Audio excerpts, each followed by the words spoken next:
Joining us now is USA Today's Washington Bureau Chief, Susan Page. Reihan Salam is the executive editor of the National Review. Jennifer Jacobs covers the White House for Bloomberg News. And Jamelle Bouie is a CBS News political analyst and Slate Magazine's chief political correspondent. Jennifer, I want to start with you. We're going to go to the White House, a new chief of staff 1 week. Secretary Johnson seemed to have good reviews for him. What has Chief of Staff Kelly put in place, and how are things changing? A lot of big things, and he's right. It is going well in the first few days.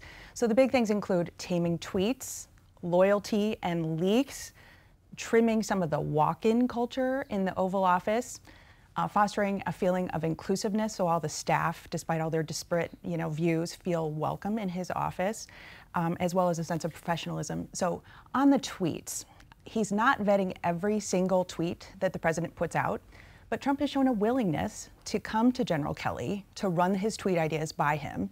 And Kelly is not discouraging him from tweeting. In fact, it's the opposite. He has suggested some tweet ideas to the president that drive a narrative, and Trump has been open to some of those. So Trump has taken some of Kelly's advice and ignored other bits of it, but he seems to be willing to listen to him on that. On the staff, he called an all-staff meeting on Friday in the old executive office building. More than 200 staffers showed up, and some of those staffers told me that he explained his expectations for them, and he said, listen, these are your priorities. It's country first. The president is second. Your own personal desires are last. He stressed a work ethic.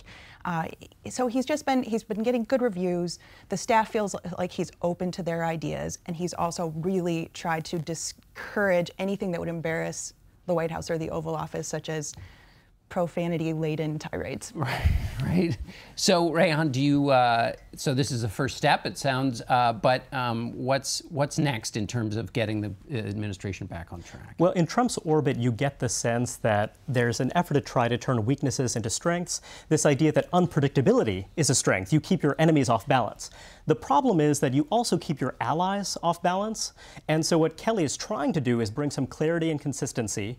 This idea that he's a public servant isn't necessarily aligned on every issue with Trump, but if there is clarity and consistency driving home to Trump and those who are most aligned with him ideologically, that this is actually helpful. And the idea of keeping everyone off balance has actually worked against you rather than for you. So I think that you really need buy-in on that. The idea that by focusing on 3 or 4 core issues, core messages, that is actually going to help you in the long term. Right. And Jamelle, that's what Reihan has described as the way it's supposed to work. Right. But buy-in on consistency is the president believes that his allies and those who like him say his greatest quality is that he is a person of chaos and that he knows how to operate in chaos. That's his instinct. Right. And hopefully Kelly has been able to convince President Trump that chaos has not served him or his administration well. I think one challenge Kelly may have going forward is trying to control information flow. That it's clear that the new chief of staff wants to make sure that the president gets only good, reliable information, but the president himself wants information that confirms his biases often, and often solicits information that is quite bad. And so there's these competing things happening, and I'm not entirely sure whether or not General Kelly will be able to control the information flow in a way that actually serves the president well. Susan, speaking of information flow, some of the information they didn't want flowing were these transcripts that came out this week of the president in his conversations with the president of Mexico, Prime Minister of Australia. What did we learn about the president in those conversations? And is it unfair to even be judging them because these are supposed to be private conversations? Well, I do think they were extraordinary leaks. And we have seen, as Secretary Johnson said, leaks in this administration we've never seen before in modern times. And that's fueled a lot of concern within the administration. But what we learned in these leaked transcript was that the leaked versions of these conversations were right, and the White House version of these conversations were inaccurate. So it's one more thing that undercuts the credibility of the White House in taking their word when they say things happen. The White House said the conversation with the Australian Prime Minister was not contentious. We now know it was quite contentious. And with the Mexican president, we see the president of the United States saying this big campaign promise I made on building a wall and making Mexico pay for it is the least important thing we'll talk about. But you need to back me up on this because politically, I need you to do so. So I think they were illuminating, but I can understand why the administration and some foreign policy hands who are not particularly allies of President Trump are concerned about the fact that they leaked. Because presidents have to be able to have candid conversations, and can't always, and allies or people on the other end of the line have to know that it's not going to. We're for transparent government, but there are things that are secret for a reason, and I think private conversations between world leaders historically would be one of those things. Jennifer, any downside, any risk, cost for that leak about the wall, where the president said, this isn't as much of isn't such an important issue, but politically it might be, he was kind of saying, and in the end, you may not have to pay for it. It'll all come out in the wash. Do you think he pays any penalty? That is a big issue to his base. Maybe. I do know some Republicans pointed out that it seemed like he was more interested in quelling the media criticism of how he was going to pay for the wall than the actual wall policy itself. Although, Jamelle, I thought that seemed reasonable, which is you say, look, you got to arrange this behind the scenes. We'll work it out together, but don't go out there and put me in a box out in public. Did we learn anything? It seemed like the president was trying to negotiate. Did we learn about anything about, negotiating is his key skill. Did we learn anything about his negotiating talents from these transcripts? I think in the conversation with the Mexican president, that exchange actually was sort of a point in favor of Trump's negotiating skill, trying to figure out some way that no one has to lose face here. But the conversation with the Australian Prime Minister I actually found very disturbing, not necessarily because of negotiating skill, but because it sort of showed kind of a profound ignorance of the issues at stake, that the Australian Prime Minister is patiently trying to explain to the president who these refugees are, what the issue is, and the president doesn't seem to be able to grasp it and keeps on retreating back to basically campaign slogans.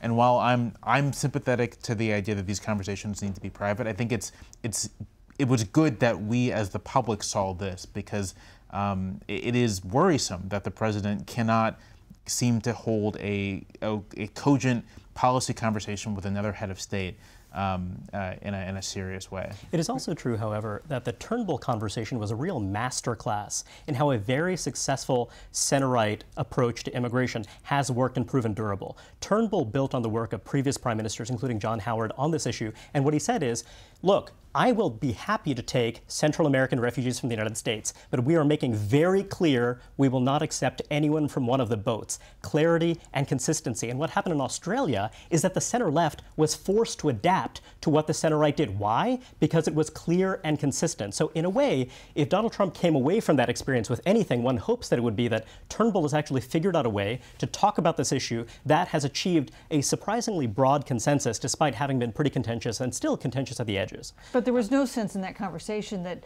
Donald Trump was taking that message. Look, it's very possible that he was having a blood sugar moment at that time, right? But if you're looking at what happened, who is the member of the administration he has elevated most? It is John Kelly. What distinguishes John Kelly? John Kelly is someone who's taken the most contentious aspect of the Trump domestic agenda, or one of the most contentious, certainly, immigration. And he actually was able to talk about it in a fairly plausible way in which he emphasized, look, I'm talking to the frontline folks. I'm talking to the officials in the Department of Homeland Security and Border Enforcement. This is still contentious. It hasn't stopped being that. But he managed to be clear and consistent. If this is what John Kelly manages to get through to the president, and I think it's possible that he will, that will be a very big and marked change. Jamelle, I want to ask you about another thing that Kelly did this week, which was, obviously he got rid of Anthony Scaramucci, but some people were pointing out to me the more interesting thing was the public reassurance for Attorney General Sessions that his job was not in danger. Sending signals to the Attorney General, of course, but also maybe to others as well. Right. The president's sort of, I don't know how to describe it, like putting the Attorney General in the doghouse? Like, I'm not entirely sure how to describe what that was. But the president's criticism of the Attorney General rattled Republican allies on the Hill, and I think that was very much an attempt of the Chief of Staff to say, listen, he's not going anywhere. These relationships are secure, and we need to be able to begin to work together to get something through. Because it is worth noting that we are in August of the president's first year, and there is no major legislation that the president has signed, and that, I think, has to be weighing on both people within the administration and on the Hill. Jennifer, I want to ask you about H.R. McMaster. There was this blooming in I don't even know which corner of the internet to claim all of these stories were coming from, but they came fast and hard over the last week. What do you make of it? The president came out and defended his national security advisor. Help people understand the tea leaves and why this is important. Yeah, that's exactly right. General Kelly did encourage Trump to stand by McMaster, just as he stood behind Jeff Sessions. It's true, the reporting is true that there is a little bit of a conflict between McMaster and Steve Bannon, Trump's chief strategist. Some people in the administration see McMaster, they've got some philosophical, some intellectual differences. They see him as this professor type who kind of preaches, who talks down to the president. He kind of irks some people sometimes. But I've been told, several people have said that Kelly is neutral on him right now. He's waiting to see how he fits in with the team, how he fits in with President Trump. And so he's standing pat on him for now. Reihan, I want to ask you about the economy. The president this week got some good, everybody got good news on the economy, unemployment at a 16-year low. The president's been talking a lot about the stock market and its record highs. Politico counted 10 times in the last month. Is the success of the stock market helping the forgotten man that the president said his campaign and presidency were dedicated to? This strikes me as a serious mistake, a serious analytical mistake as well as a political mistake. It's an analytical mistake because, look, corporations may well do, may do well at the expense of the labor market, right? If you have a tight labor market, that is bad news for corporate profits. So I think that, and you certainly saw a very robust and healthy corporate America. Because a tight labor market means higher wages. Exactly. So I think that it's a mistake to fixate on that. There was this theory back in the 2000s, one often heard about, which is this idea of the investor class, the idea that because people have 401ks and what have you, they're invested in the stock market. So really, this is a much broader thing. When the stock market does well, the country as a whole does well. And the truth is that there's not very much evidence for that. There's not very much evidence that having a 401k, oftentimes, by the way, a very tiny 401k, has some appreciable effect on how you start looking at the economy. But emphasizing the value of having a tight labor market, talking about how, hey, look, we're not going to move to a hard money policy at the Fed. We actually want more robust growth, even if it means somewhat more inflation. In the short term. That's the kind of policy that would resonate, that would also be more sensible from his perspective, because look, he really depends on Obama-Trump voters. This was a small sliver of the electorate, but it was all important in flipping states in the blue wall, right? And those are the voters who are falling away from them, and those are the voters who don't respond terribly well to an economic message that seems fixated on how well the stock market is doing. And plus, Susan, what goes up can come down. That was dangerous in that way, but I have to say that we blame presidents when things go wrong in the economy, whether they deserve it or not, so they get credit when the economy does well with the record stock market and these very low unemployment rates. And, we've seen the president's approval rating erode into the mid-30s, which is really a catastrophic level historically for a president at this point. Where would it be if he didn't have a booming stock market and low unemployment? I mean, he has been quite fortunate in the fact that the economy not everything is fixed, but the economy is chugging along. We haven't had a kind of very serious foreign policy crisis that would undercut him. That will happen on one front or the other at some point. And what happens to President Trump at that point? Jamelle, picking up on Reihan's point about the Democrats, that white working class voter, Tom Edsel had a piece in the New York Times about how when the president appeals, as he appears to have been recently, on cultural issues to his base, that it may have nothing to do with the economy at all, that those voters are so locked into the president that when the president is talking about whether it's affirmative action this week or he's talking about reducing legal immigration, that is the reason he has a hold on those voters. And Democrats, though they've rolled out a new approach to them, are not going to get them back. I think it's both and. Some early sort of analysis of the electorate last year suggests that those voters, what Trump basically did is he appealed to them on these cultural issues, on immigration, on perceptions of crime, but also blurred differences with himself with Hillary Clinton on infrastructure, on the economy, right? So Hillary Clinton would propose a $600 billion infrastructure plan. He would say, no, it should be $1 trillion. And for these voters who are both culturally conservative but also want an activist government, that was like the magic mix for them. I do think it's a real threat to his standing with those voters that he is not delivering on the economic side. I think some of them will stay with him because he is delivering on this cultural side. I don't think it's an accident that his approval rating is in the 30s.